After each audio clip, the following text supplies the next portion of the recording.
A scandal of epic proportions in Minnesota where dozens of residents in the Somali community have been charged with defrauding the state's welfare program, stealing more than $1 billion taxpayer dollars.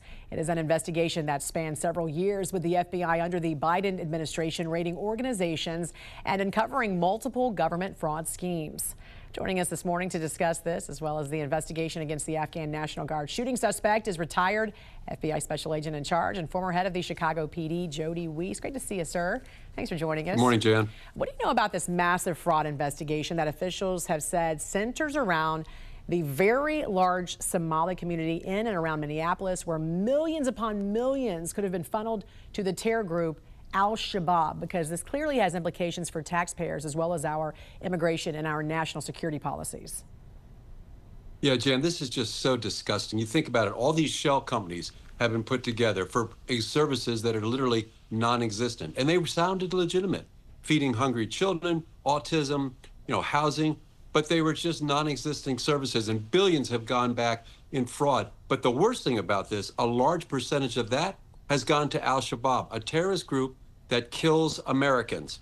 But here's what I'd love to see the Department of Justice do, Jam. This is all set up for a RICO investigation. Yeah. You've got this group, nonprofits, government, some allegations, even the governor might be involved. You've got some of the social services funneling money into, quote, the cookie jar to replenish it. And then you've got this pattern that's been going on for years, money laundering, bribery. So if this was a street gang, Jan, in Chicago, this would be a slam dunk RICO case. So I really, really hope that this is how it turns out.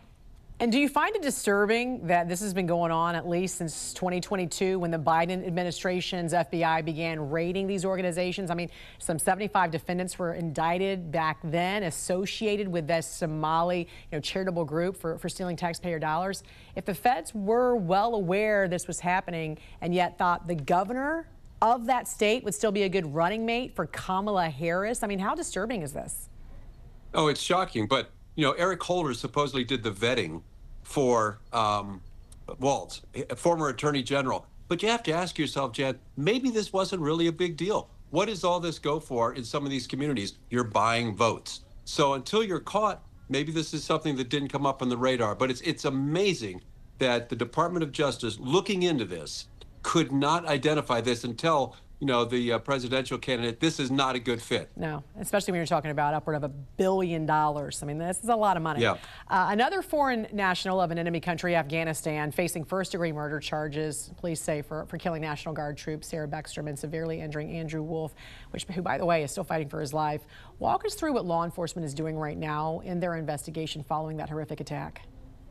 Well, Jan, right now, we don't know what the motive is. We don't really know why he did this. So they're going to be looking again at all the social media, all the digital footprints. They're going to be interviewing anybody that might know this guy to try to find out what really happened with him.